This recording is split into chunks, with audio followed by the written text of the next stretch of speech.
앞에 날파리가. 안녕하세요.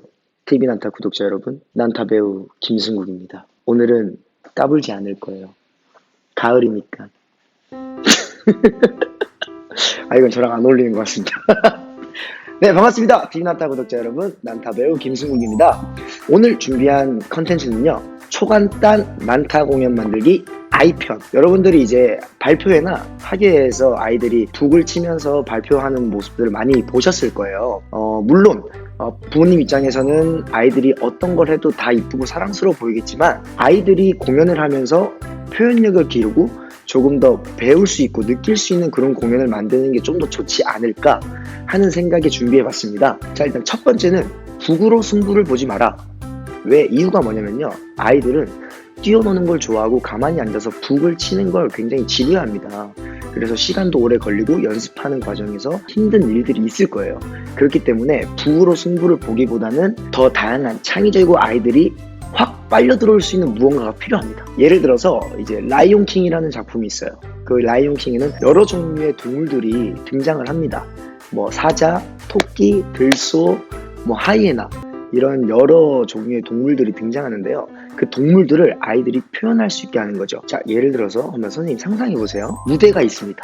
무대가 있는데 말발굽 소리를 내요. 북으로. 그러면서 아이들이 얼룩말 흉내를 내면서 뛰어옵니다. 이렇게 아이들이 얼룩말 흉내를 내면서 뛰어오고, 그리고 밀림의 왕 사자를 표현합니다. 느긋한 발걸음으로 하나 천천히 나옵니다. 그러면서 아이들은 사자의 발걸음으로 천천히 나오게 되겠죠. 그리고 예를 들어 다람쥐가 있습니다. 다람쥐 혹은 토끼, 그러면은 경박스러운 발걸음으로, 그리고 아이들은 그 소리에 맞춰서 그 동물을 표현하면서 등장합니다. 그때 코끼리가 등장을 하죠. 그렇죠. 이런 식으로 표현을 해주시게 되면 아이들이 코끼리의 발걸음처럼 크게 이렇게 각 동물의 특징을 가지고 아이들이 등장을 합니다. 그러면서 각 동물들의 특성이나 그런 생김새들을 아이들이 표현을 하게 되고, 그 동물들이 어우러져서 합주를 하게 됩니다. 뭐 예를 들어서 라이온킹 같은 경우는 서클 오브 라이프라는 정말 유명한 주제가가 있잖아요. 뭐 더 부르고 싶지만 저작권 때문에 더 부를 수가 없어요. 발발이 아시죠? 네, 그 노래를 틀어놓으시고 모든 동물들이 모여서 합주를 합니다.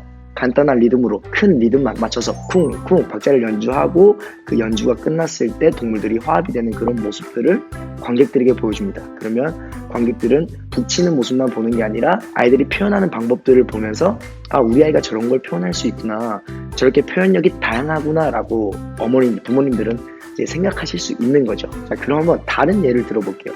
인디언이라는 주제가 있습니다. 인디언이라는 주제가 있는데 인디언만 하기에는 너무 간단하고 빨리 끝날 수 있는 공연이어서 여기에 인종차별이라는 문제를 결합해보는 겁니다. 인종차별이라는 문제를 결합해서 이야기를 풀어나가는 거죠. 황인, 백인, 흑인, 이 세 종류의 사람을 가지고 극을 만들어보는 겁니다. 마찬가지로 텅 빈 무대에 황인이 들어옵니다. 백인이 들어오고 흑인이 들어옵니다. 각자의 특색에 맞게. 근데 그걸 소리로 표현하는 거죠. 아이들이 소리로 표현하게 되면서 서로 간의 갈등을 표현합니다. 화합이 되고 하나가 됩니다. 그래서 피부색은 다르지만 우리 모두는 하나다라는 걸 표현해 줄 수 있는 거죠. 그래서 마지막에는 다 같은 사람들끼리 연주로 합주를 하면서 끝이 납니다. 이런 식으로 스토리와 상황을 만들어서 그 상황 안에서 아이들이 표현하고 재밌게 뛰어놀고 안에서 발전할 수 있는 그런 공연이 되는 게 더 효과적이라는 거죠. 이렇게 해서 두 가지 예를 들어서 여러분들에게 한번 설명을 드려봤는데요. 이 꼭 두 가지가 아니어도 다른 기획을 하셔서 공연을 올려줬습니다. 그래서 이 말은 기획이 공연에서 가장 중요하다. 아이들이 하고 싶어하는 공연을 만들어주는 게 더 좋은 것 같습니다. 우리가 보고 싶어하는 것을 알려주는 것보다는 아이들이 직접적으로 할 수 있고 느낄 수 있는 그런 공연을 기획해보는 게 가장 좋을 것 같습니다. 아이들이 좋아하는 게 뭐겠어요? 뭐 동물, 공룡, 뽀로로 뭐 이런 것들. 아이들이 보면서 재밌게 다가갈 수 있는 주제를 가지고 공연을 기획해보시면 보는 관객들도 가르치는 선생님도 하는 아이들도 재밌게 공연을 만들 수 있을 것 같습니다. 가장 중요한 건 북으로 승부를 보기보다는 스토리를 기반으로 기획하셔서 그 스토리 안에서 마지막에 북을 어떻게 해서 치게 되는지 그런 과정들이 더 중요합니다. 여러분들 한번 아이들한테 뭐 사자소리나 동물소리나 표현해봐라, 북으로 한번 표현해볼까? 라고 하면 아이들이 아마 더 잘할 거예요. 항상 한창 상상할 나이고 뭐 표현하고 싶어하는 나이기 때문에 오히려 더 많은 것들이 나올 수도 있습니다. 여러분들이 이렇게 기획하시다가 뭐 막힌다면 주변 사람들에게도 물어보고 그렇게 해서도 막힌다 그럼 저희에게 연락 주십시오. 네, 아래쪽에 나오는 메일로 연락을 주시면 성심성의껏 답변해 드리도록 하겠습니다. 자, 오늘의 포인트, 난타 공연은 북으로 승부를 보지 마라. 꼭 기획 안에서 북 연주가 들어가면 좋다. 이렇게 결론을 짓도록 하겠습니다. 지금까지 난타 배우 김승국이었습니다.